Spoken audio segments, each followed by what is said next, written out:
Tout d'abord, nous nous sommes rendus dans le camp des déplacés Lushagala, situé à Mugunga.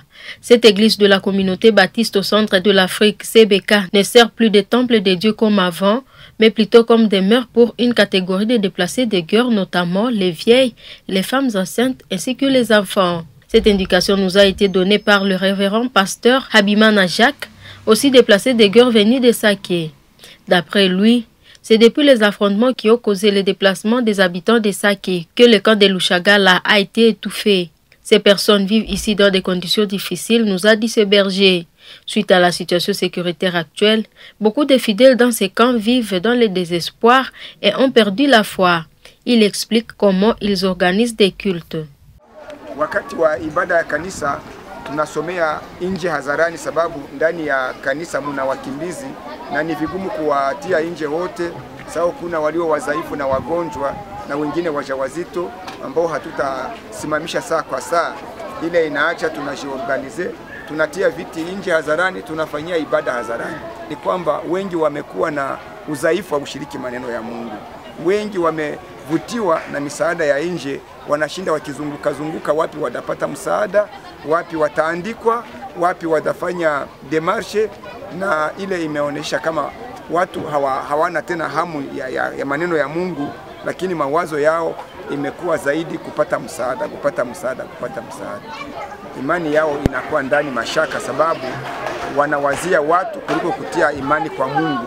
Ndio maana tuna jukumu la kuendelea kuwahimiza sana ili wasivunjike moyo, ingawa vita sio ya wakati wetu wa leo tu, lakini ziliishi hata zamani, ili watu wasione ya kwamba ni wakati wetu tumeishi vita, waelewe ya kwamba vita ziliishi hata zamani. Par ailleurs, dans le camp de Boulengo, les déplacés de guerre fidèles de la 55e CBCA Boulengo ont vécu un vent violent en plein culte le 4 février 2024. Cette catastrophe naturelle avait causé une destruction du temple, nous a relaté Soro Eugène, encadreur des enfants dans cette église.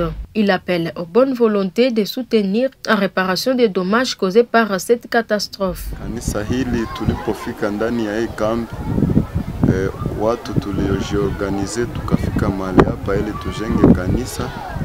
Kanisa likajengwa, mahali chini kulikuwa bash, juu ilikuwa manjanja. Lakini ilikuwa siku ya 4 ya mwezi ya pili, mvula ikanyesha. Iliponyesha tulikuwa tuko ndani, ilikuwa vers 14h. Mvula saa ilinyesha, mpepeo ikapiga, ikaweza kuangusha kanisa hili.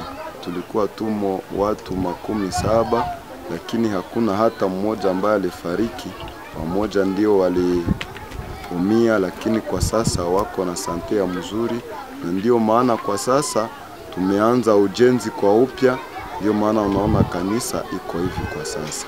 Sisi mahali hapa tuko muujenzi hivi. Kwa sasa pato ni ndogo. Ya kwanza ambapo tunaziomba kwa Wakristo wenzetu, kwanza ni maombi.